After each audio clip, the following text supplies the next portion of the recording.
Worship Satan? What? Thank you so much for joining us as we're continuing our verse-by-verse study going through the book of Matthew.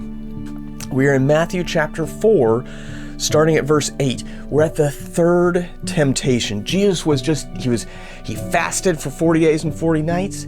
He's been tempted twice already by Satan. And now here in verse 8, it says, "Again, the devil took him up on an exceedingly high mountain and showed him all the kingdoms of the world and their glory.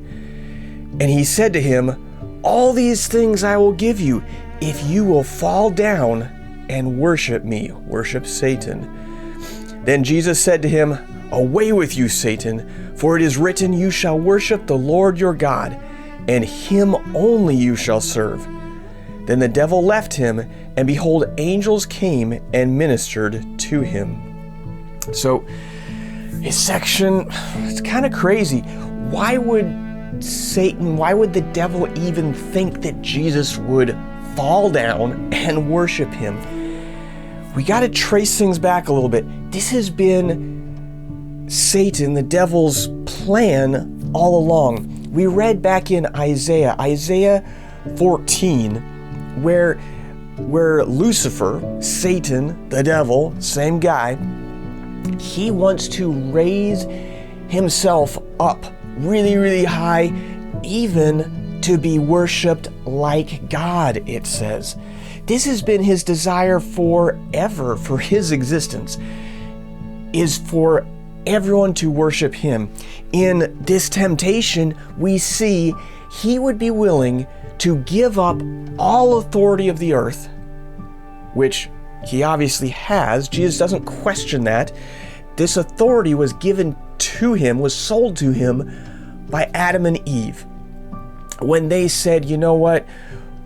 We're going to trust and follow you, Satan." God originally gave Adam and Eve all authority of the entire earth. They sold it, gave it out for believing and following this lie of the enemy. We also come alongside in agreement by continuing to follow the enemy, to continue to sin. And so Lucifer has been in charge of the world ever since. Jesus came to buy that back, to buy that authority back with his death on that cross, which he has. It's finished. It's done. He has all authority. But he hasn't taken it back yet. Satan is still free to roam around. I don't know if you've noticed, but to roam around and tempt us and to attack us, things like this. And now Jesus is gonna take it back, but he hasn't yet. And so here in this section, Satan wants to give it to him. Here, I'll just give you all of it. You don't have to go through the cross. You don't have to do all of these things. Just fall down and worship me and I'll give it to you. And Jesus obviously says, no, away with you. Worship is only for God. It's him we're supposed to worship and him we're supposed to serve. Now, for us, for you, and for me, Satan still is coming and he's still trying to get us to worship him. My wife was just bringing this up the other day to me, this concept, and I drew out a diagram. And basically, I'm down here and God's up here. And what are the things that are trying to distract me, to keep me from being able to communicate between myself and God?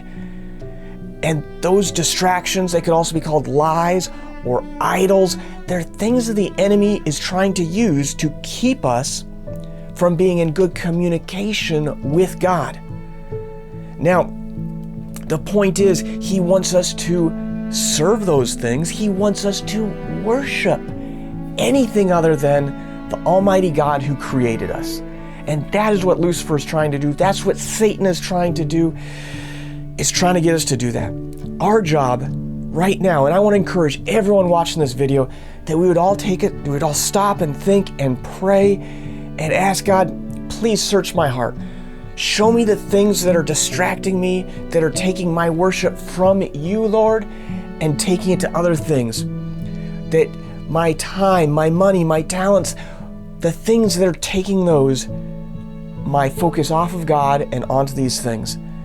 and let's get ourselves right with God. I sure love you guys. We are in Matthew chapter 4. Lights are flashing.